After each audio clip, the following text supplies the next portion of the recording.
Immortal and Martial Dual Cultivation, episode 314. Untuk melihat video selengkapnya, sahabat bisa kunjungi playlist yang telah Sabta Novel sediakan.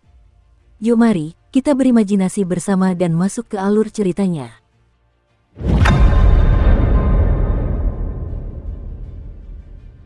Xiao Chen melirik wajah semua orang dengan acuh tak acuh, memperlihatkan rasa jijik yang mendalam di lubuk matanya. Kemudian, dia mendengus dingin dan pergi. Saat bulan bersinar terang di langit, tak seorang pun berani berkata apapun ketika mereka menyaksikan sosok putih itu pergi. Setelah Xiao Chen pergi, Qiuyi perlahan pulih dan memukul tanah dengan keras menggunakan tangan kanannya. Aku tidak akan tinggal diam. Sebagai murid terbaik dari sekte dalam Paviliun Bulan Purnama, Qiuyi telah menjadi terkenal di usia muda. Dia bekerja sangat keras untuk menjadi pewaris sejati, bergabung dengan jajaran para jenius. Namun, karena Qiuyi telah kehabisan intisarinya, seorang bocah tak bernama mempermalukannya. Bagaimana dia bisa menerima ini?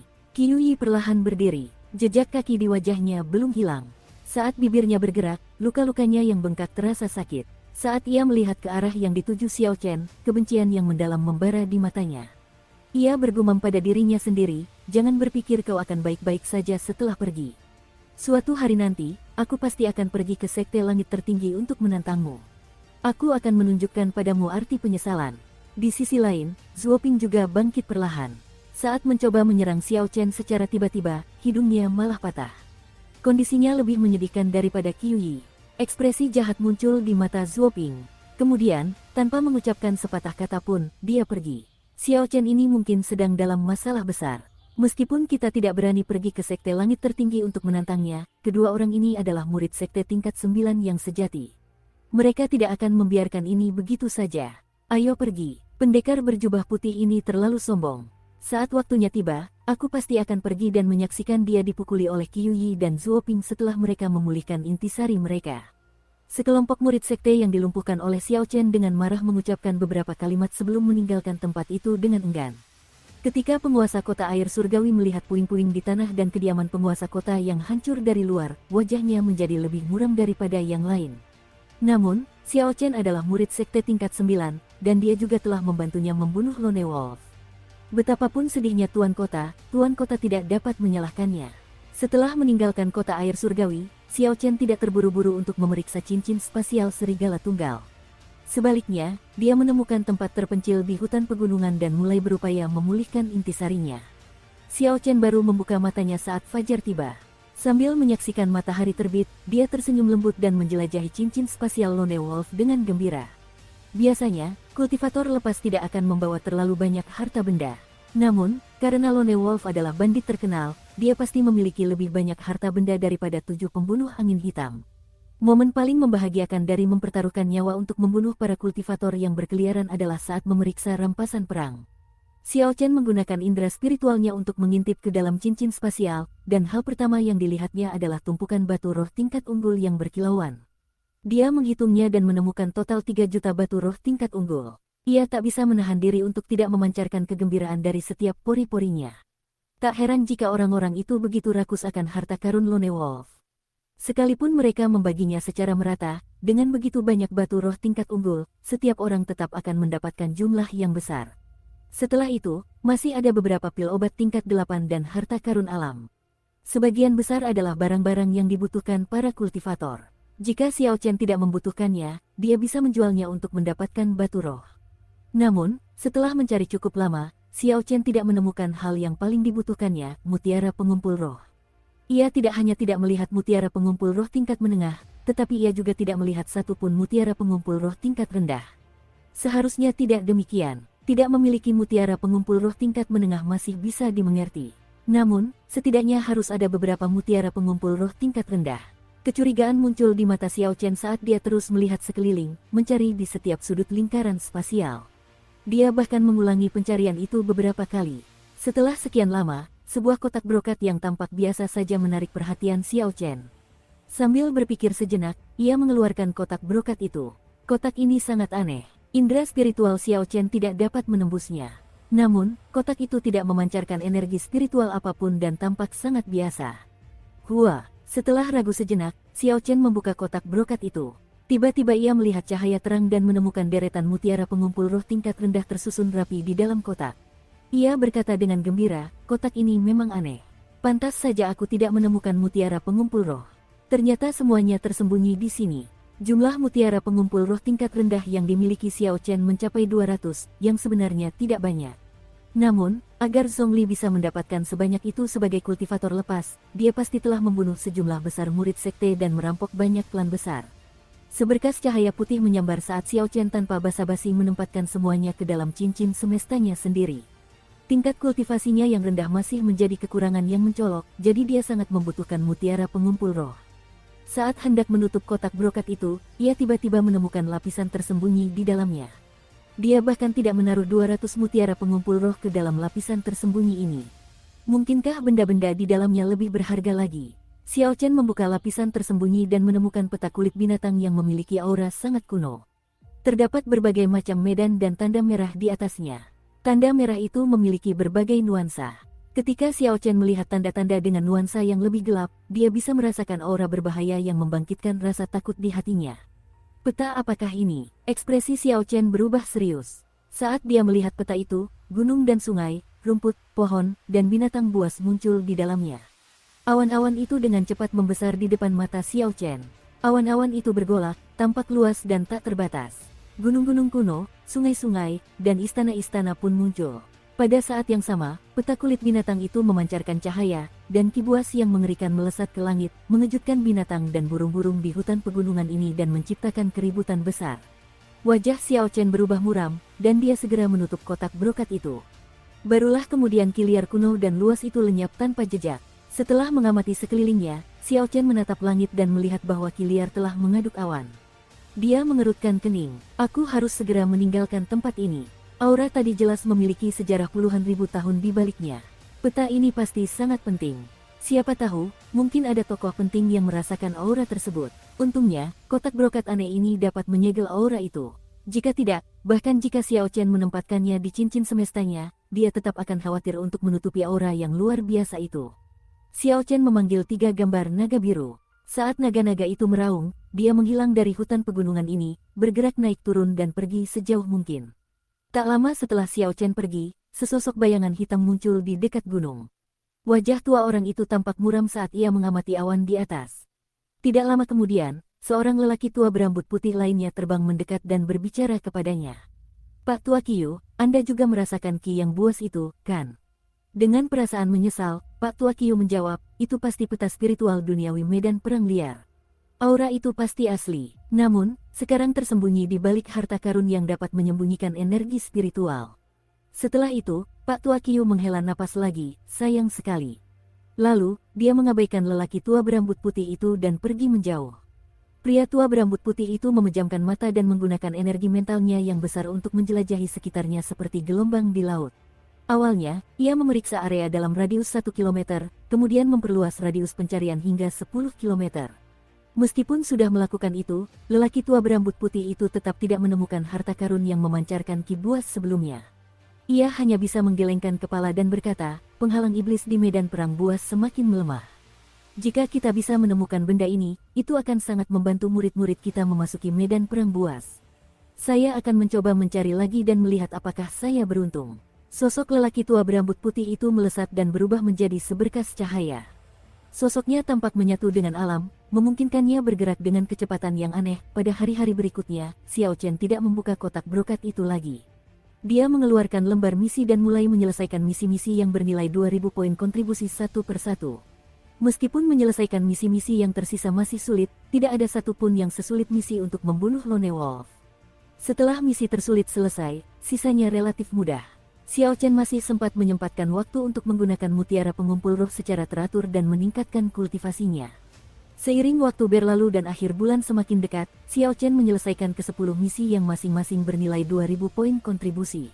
Pertempuran terus-menerus dengan para kultivator liar tidak hanya meningkatkan pengalaman tempur Xiao Chen tetapi juga memberikan banyak kekayaan dari rampasan perang.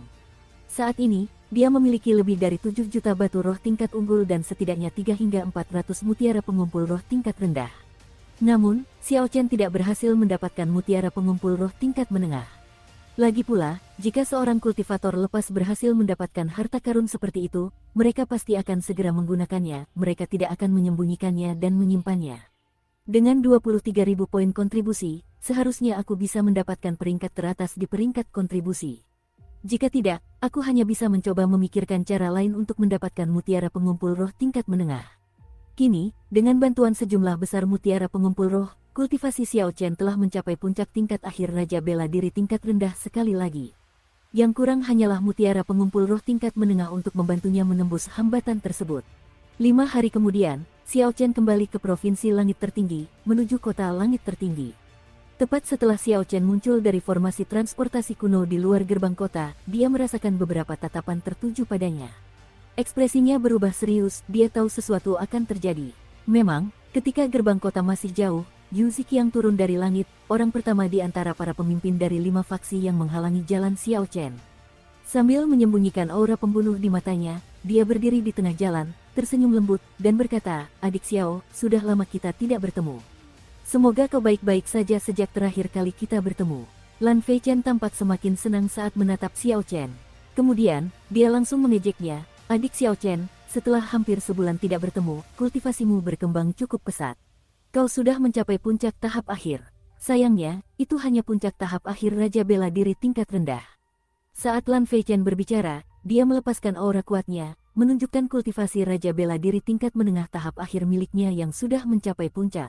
Aura itu meledak dan menciptakan angin kencang saat dia menekannya dengan kuat ke Xiao Chen. Seorang Raja Bela Diri tingkat rendah tahap akhir puncak dan seorang Raja Bela Diri tingkat menengah tahap akhir puncak. Sekilas, tampaknya ada perbedaan satu tingkat penuh. Namun, Xiao Chen telah memurnikan intisarinya 2 kali. Sebelum menggunakan pil pengumpul intisari, dia sudah memurnikannya sekali. Ketika dia bertarung dengan serigala tunggal, dia menemukan bahwa kultivasinya sebenarnya cukup dekat dengan serigala tunggal. Lan Feichen yang ada di hadapan Xiao Chen baru saja mencapai puncak tingkat akhir Raja Bela Diri tingkat menengah. Dia masih lebih lemah dari serigala tunggal. Bagaimana mungkin dia bisa membangkitkan rasa takut pada Xiao Chen? Xiao Chen mengabaikannya begitu saja dan menatap Yu Ziqiang, yang memimpin kelompok itu. Dia berkata dengan tenang, "Tidak perlu bertele-tele. Katakan saja terus terang." Ketika Lan Feichen melihat Xiao Chen mengabaikannya begitu saja, seolah Lan Feichen adalah badut yang sedang beraksi, dia merasa terhina dan marah. Dia ingin menyerang seketika. Yu Ziqiang menghentikan Lan Feichen dan berkata pelan, "Adik Xiao, ucapanmu bagus. Berterus terang itu baik. Kalau begitu, aku akan terus terang. Berikan semua bukti penyelesaian yang ada di tanganmu. Jika tidak, lupakan saja memasuki gerbang kota ini hari ini." Xiao Chen bertanya dengan acuh tak acuh, "Apakah menurutmu aku akan setuju?" Yu Ziqiang tersenyum dingin. "Aku sudah tahu kau akan mengatakan ini sejak lama. Namun, apapun yang kau katakan, nasibmu sudah ditentukan." Tepat setelah Yu Ziqiang berbicara, kelima pemimpin faksi melepaskan aura mereka dan menekan Xiao Chen dengan keras. Mereka semua adalah Raja Bela Diri tingkat menengah tahap akhir. Kelima aura itu bagaikan 5 gunung raksasa. Mereka menekan Xiao Chen dengan kekuatan brutal yang menimbulkan angin kencang. Hembusan angin kencang menerbangkan debu. Xiao Chen sedikit menyipitkan mata saat jubah putihnya berkibar liar tertiup angin, seolah-olah angin kencang itu akan membawanya pergi kapan saja. Beberapa murid sekte langit tertinggi di kota itu merasakan aura yang kuat ini. Jadi mereka datang untuk memeriksa apa yang sedang terjadi. Ketika para murid ini melihat pemandangan tersebut, mereka takjub. Tanpa diduga, para pemimpin dari 5 faksi yang mengklaim wilayah kekuasaan pribadi di sekte dalam bertindak bersama untuk menghadapi murid pendatang baru dari alam kubah langit. Para murid baru merasa bahwa ini terlalu berlebihan. Kelima orang ini masing-masing adalah orang-orang yang berada di puncak sekte dalam. Mereka bahkan memiliki ketenaran di 18 provinsi selatan. Para murid ini belum pernah melihat kelima orang ini bekerja bersama seperti ini sebelumnya. Apa yang dilakukan oleh pendekar berjubah putih? Bagaimana dia menyinggung kelima orang ini? Haha, setelah sekian lama berada di sekte langit tertinggi, kau sepertinya masih belum mengerti ini. Bukannya Xiao Chen menyinggung mereka. Hanya saja kelima orang ini menganggap Xiao Chen sebagai ancaman besar, jadi mereka sengaja datang untuk membuat masalah. Itu tidak benar. Xiao Chen hanyalah Raja Bela Diri tingkat rendah. Kultivasinya jauh lebih lemah daripada mereka. Bagaimana mungkin mereka merasa terancam? Siapa yang tahu apa yang sedang terjadi? Bagaimanapun juga, Xiao Chen ini akan menghadapi masa-masa sulit. Saat para murid sekte berdiskusi, tatapan mereka ke arah Xiao Chen dipenuhi rasa iba. Dengan Yu Ziqiang dan para pemimpin faksi lainnya bekerja sama, hasilnya mudah diprediksi. Si Tugang bersembunyi di antara kerumunan. Matanya memancarkan cahaya dingin. Di sampingnya ada orang lain yang memiliki tatapan yang sama saat mengamati Xiao Chen. Guiwu memasang ekspresi muram saat bertanya, "Si Tugang, apakah kau juga datang untuk ikut meramaikan acara ini?" Si Tugang terkekeh dan menjawab, "Tentu saja. Xiao Chen sama sekali tidak punya kesempatan hari ini. Bagaimana mungkin aku tidak memanfaatkan kesempatan ini untuk menginjak-injaknya?" "Guiwu, kau mungkin punya pemikiran yang sama, kan?" Sambil menyeringai sinis, Guiwu berkata, "Dengan kelima pemimpin faksi ini bekerja sama, keajaiban tidak akan terjadi bagi Xiao Chen. Jika dia harus menyalahkan sesuatu, dia harus menyalahkan ketenarannya sendiri, karena dia tidak bisa menjaga profil rendah." Terlepas dari apa yang dikatakan orang lain tentang dirinya, Xiao Chen tetap tenang dan santai saat menghadapi aura kuat yang dipancarkan kelima orang itu kepadanya, tanpa bergerak sedikit pun. Yu Ziqiang dan yang lainnya merasa takjub dalam hati mereka. Mereka tidak mengerti bagaimana Xiao Chen bisa tetap tenang meskipun menghadapi aura gabungan mereka, padahal tingkat kultivasinya satu tingkat lebih rendah dari mereka. "Kakak-kakak senior, mari kita tingkatkan usaha kita. Kerahkan seluruh kekuatan kita dan tekan dia dengan aura kita." Merasa sangat tertekan, Lan Feichen meraung keras dan mencoba mengerahkan lebih banyak kekuatan dalam upaya untuk menekan Xiao Chen dengan auranya. "Jangan menahan apapun, hancurkan dia dengan segenap kekuatanmu." Yu Ziqiang juga merasa agak frustrasi. Mereka berlima telah bergerak bersama di depan begitu banyak orang, tetapi mereka tetap tidak bisa menekan Xiao Chen dengan aura mereka. Ini adalah sesuatu yang tidak bisa mereka lupakan. Ledakan, intisari mengalir deras melalui tubuh kelima orang itu. Mereka tidak lagi menahan apapun, melepaskan aura mereka hingga batas maksimal. Cahaya samar muncul di sekitar tubuh mereka. Aura yang bergelombang mengalir deras seperti sungai yang tak berujung, seolah-olah berusaha menyapu Xiao Chen pergi, dan membuatnya tak pernah kembali. Xiao Chen tersenyum dingin pada dirinya sendiri. Kelompok orang ini benar-benar naif. Sekarang dia memiliki garis keturunan penguasa kuno di dalam nadinya, dia bahkan tidak takut pada aura seorang petapa bela diri tingkat puncak. Hanya 5 raja bela diri tingkat menengah yang tidak penting tidak akan mampu memberikan tekanan apapun padanya. Ini sungguh menggelikan. "Mundur!" Xiao Chen meraung dalam hatinya sambil melangkah maju. Saat mengambil langkah ini, dia secara eksplosif melepaskan aura penguasa kuno. Bang, bang, bang, bang, bang. 5 ledakan dahsyat menggema di udara. Semuanya seperti guntur, memekakkan telinga dan mengguncang ruang hingga radius 1 kilometer. Kelima pemimpin faksi itu muntah darah. Xiao Chen memaksa mereka semua mundur 100 meter, dan wajah mereka dipenuhi kengerian. Adegan ini mengejutkan semua orang. Tanpa diduga, 5 raja bela diri tingkat menengah tingkat akhir puncak kalah dari Xiao Chen ketika mereka bertanding menggunakan aura mereka. Kelima orang itu kalah dari Xiao Chen, seorang kultivator alam kubah langit, seseorang yang hanya berada di puncak tahap akhir raja bela diri tingkat rendah. Terlebih lagi, mereka kalah dengan telak dan menyedihkan. Bagaimana auranya bisa begitu kuat? "Aku benar-benar merasakan aura seorang penguasa kuno," seru kerumunan itu dengan terkejut, wajah mereka dipenuhi keheranan. "Saat kau terpuruk, aku akan menyerang." Begitu Xiao Chen unggul, dia tidak akan mengampuni mereka. Sebelum kelima orang itu mendarat di tanah, raungan naga yang menggema keluar dari dadanya. Seketika, bayangan naga biru muncul. Bangkit, saat Xiao Chen berdiri di atas naga biru, dia bergerak sangat cepat. Sambil terbang naik turun, dia dengan cepat tiba di hadapan yang terlemah, Lan Feichen, dan melayangkan pukulan. Serangan ini mengejutkan Lan Feichen. Dia mencoba dengan cepat meraih senjata di pinggangnya untuk menghadapi lawannya. Xiao Chen menggunakan telapak tangan kirinya sebagai pedang telapak tangan, dan ki vital berwarna biru mengalir di dalamnya. Kemudian, dia menyerang pergelangan tangan Lan Feichen dan mematahkan tulangnya. Kekuatan di tangan Lan Feichen seketika lenyap. Senjata yang baru saja dihunusnya jatuh kembali ke sarungnya. Lan Feichen menahan rasa sakit itu. Saat ia melihat tinju itu mendekati telinganya, ia dengan cepat mengepalkan tinju kirinya dan meninju dengan cepat tanpa banyak waktu untuk mengumpulkan quintessence. Saat kedua tinju berbenturan, terdengar suara tulang retak. Di hadapan kekuatan Xiao Chen yang mencapai 750 ton, sedikit quintessence yang dikumpulkan Lan Feichen ternyata tidak cukup. Tangan kirinya langsung lumpuh. Kali ini, Lan Feichen tak tahan lagi menahan rasa sakit. Dia menjerit keras. Xiao Chen tak lagi memperhatikannya.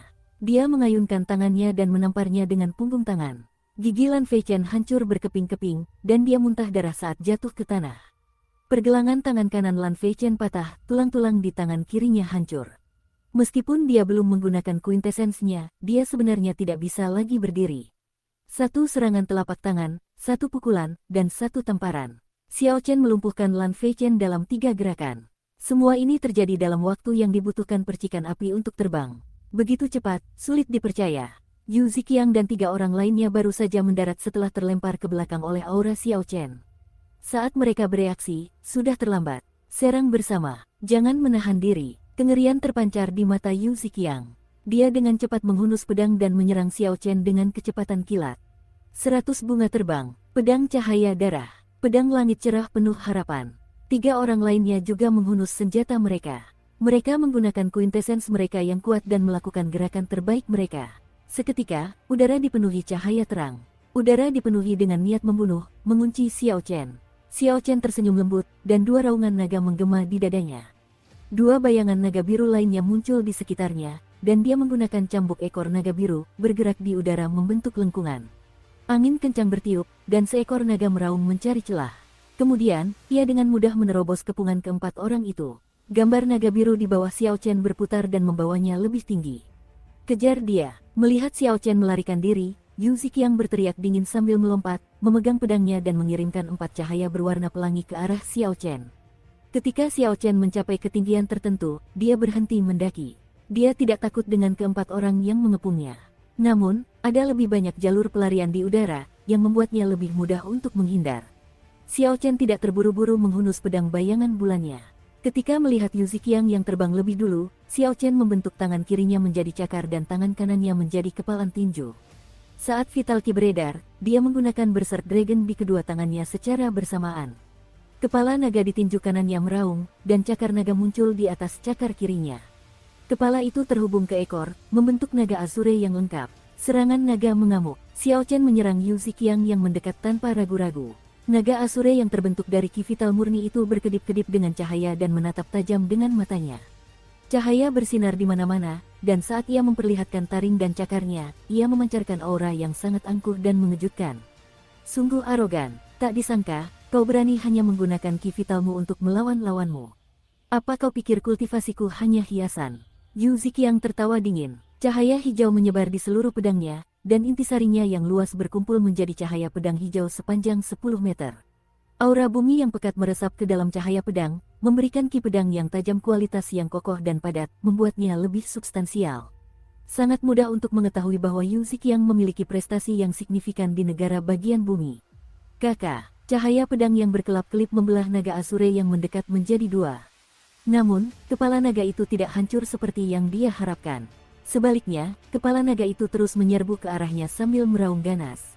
Raut wajah Yu Ziqiang sedikit berubah. Dia tidak punya pilihan lain selain menyerang sekali lagi untuk membelah kepala naga itu menjadi 2. Dengan memanfaatkan waktu yang didapat, Xiao Chen menunggangi wujud naga biru dan tiba 2 meter di depan Yu Ziqiang. Kemudian, dia melayangkan 81 pukulan. Pukulan-pukulan itu mengandung ki vital yang tak terbatas. Rentetan ledakan terdengar terus-menerus. Ruang angkasa bergetar saat bayangan kepalan tangan berkelebat.